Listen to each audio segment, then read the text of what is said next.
Dubai থেকে টার্গেটের নাম ও ছবি পাওয়ার পর বিমানবন্দর থেকেই শুরু হতো ডাকাতির পরিকল্পনা। বিদেশ ফেরত প্রবাসীদের গাড়ি থামিয়ে করে লুট করে নেওয়া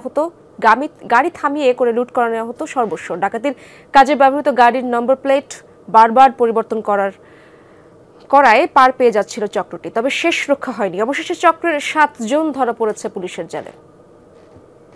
নতুন ব্লেন্ডে আরো রিচ অ্যারোমায় সেলন ফ্যামিলি ব্লেন্ড টে।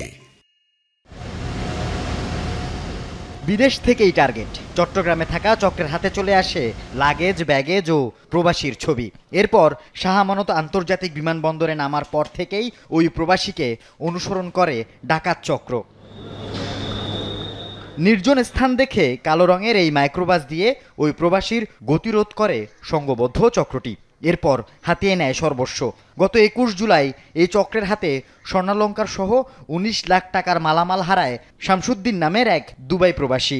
3 জন ডাকাত নেমে সিগন্যাল দিয়ে পথরোধ করে এবং গাড়ির ভিতরে আরও অন্তত ড্রাইভার সহ 4 থেকে 5 জন নিয়ে ওনার কাছ থেকে ওনার যে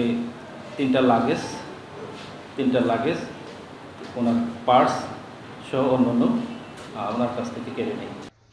ডাকাতির কাজে ব্যবহার করা গাড়ির নম্বর প্লেট সুকৌশলে পরিবর্তন করে রাখে চক্রটি।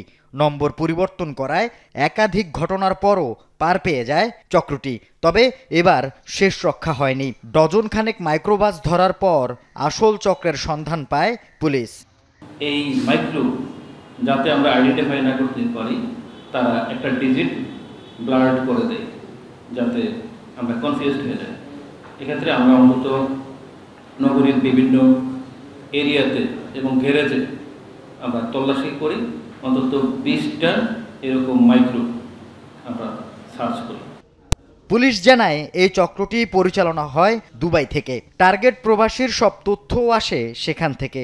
তাই তো এই ঘটনায় লুট হওয়া মালামাল বিক্রির অর্ধেক 6 লাখ টাকা চলে গেছে দুবাই। প্রবাসীদের টার্গেট করা এমন 4টি চক্র সক্রিয় রয়েছে চট্টগ্রামে। তাদের সন্ধানে মাঠে নেমেছে পুলিশ। আল আমিন শিকদার, যমুনা নিউজ, চট্টগ্রাম।